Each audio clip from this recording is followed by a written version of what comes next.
சுவையான கோலா மீன் குழம்பு செய்ய தேவையான பொருள் இப்போ நம்ம பார்த்துக்கலாம். 100 ml ஆயில், கடுகு தேவைக்கேற்ப, வெந்தயம் தேவைக்கேற்ப, வெங்காயம் 200 கிராம், இஞ்சி பூண்டு தட்டி எடுத்துக்கலாம் தேவைக்கு ஏற்ற மாதிரி, தக்காளி 150 கிராம், தேவைக்கேற்ற அளவு சால்ட்டு, மிளகாய்த்தூள் 5 டீஸ்பூன். கோலா மீனை கட் பண்ணி வாஷ் பண்ணி நம்ம தனியாக எடுத்துக்கலாம்.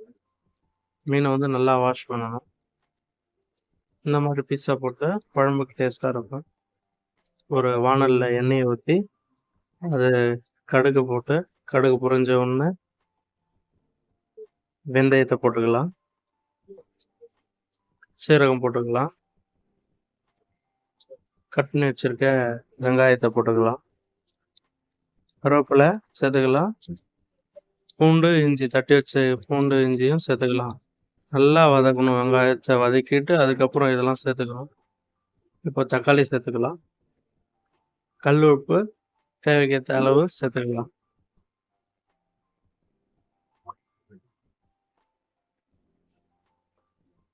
மஞ்சத்தூள் சிறிதளவு, கரம் மசாலா, பெருங்காயத்தூள்,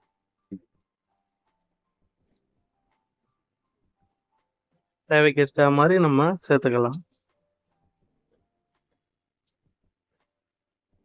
நல்லா வதக்கணும்னு 5 டீஸ்பூன் மிளகாய் தூள் சேர்த்துக்கலாம். காரம் எவ்வளோ வேணுமோ அந்த அளவுக்கு சேர்த்துக்கலாம். இப்போ நம்ம புளி தண்ணியை சேர்த்துக்கலாம். மிளகாய்த்தூளை நல்லா வதக்கிட்டு புளி தண்ணியை சேர்த்துக்கலாம்.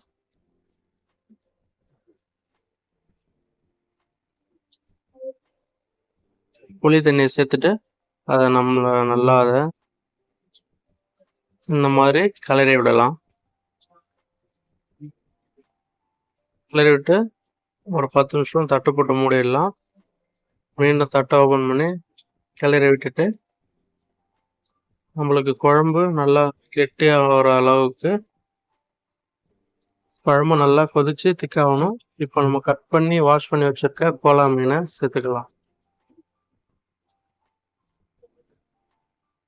ஞாபகமா நம்ம சேனலை சப்ஸ்கிரைப் பண்ணிடுங்க. நல்லா கொதிக்க விட்டுக்கலாம்.